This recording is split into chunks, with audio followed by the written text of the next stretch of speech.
سلام دوستان، طبیعت دوست. امروز میخوام با هم دیگه به آرامش و زیبایی زندگی تو دل طبیعت سرسبز شیرجه بزنیم. تصور کنید صبح با صدای قشنگ پرنده ها و خشخش برگ ها با یه نسیم ملایم از خواب بیدار میشید. این حس و حال زندگی تو یه محیط سرسبزه. زندگی تو طبیعت فقط منظره های قشنگ نیست. یه تجربه‌ایه که روحتون رو تازه میکنه.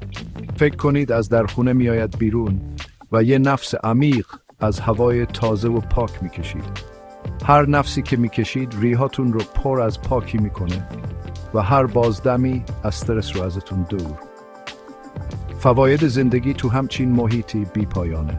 تحقیقات نشون میده که بودن تو طبیعت اضطراب رو کم میکنه، حالتون رو بهتر میکنه و به طور کلی سلامتیتون رو بالا میبره. مثل این میمونه که یه درمانگر طبیعی 13 ساعته دارید. به علاوه فعالیت بدنی که با گشتگذار تو طبیعت میاد شما رو سرحال و سالم نگه میداره. اما فقط سلامتی جسمی و روحی نیست. زندگی تو سبزی و خرمی یه حس آرامش و ارتباط با طبیعت بهتون میده. شما با ریتم طبیعت، با تغییر فصلها، رشد گیاهان و حیات وحش اطرافتون هماهنگتر میشید. این یه یادآوریه که چقدر همه ما به هم متصل هستیم. یه حس آزادی هم با این سبک زندگی میاد. میتونید غذای خودتون رو کشت کنید، هوای پاکتر تنفس کنید و از سادگی زندگی لذت ببرید.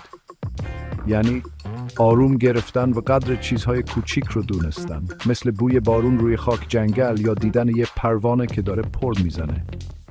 یکی از بهترین بخشاش چیه؟ مردم. عاشقان طبیعت معمولاً گروه‌های صمیمی تشکیل میدن، نکات، داستانها و تجربیاتشون رو به اشتراک میذارن. این یه شبکه حمایتیه که این تجربه رو غنی‌تر میکنه. پس اگه آرزوی یه جای دنج و آروم رو دارید، آغوش سرسبز طبیعت رو در نظر بگیرید. این فقط یه جا برای زندگی کردن نیست، یه راه برای اینکه واقعاً حس زندگی کنید. ممنون که تو این سفر همراه هم بودید. لایک، کامنت و سابسکرایب یادتون نره تا ویدیوهای دیگه مثل این رو ببینید.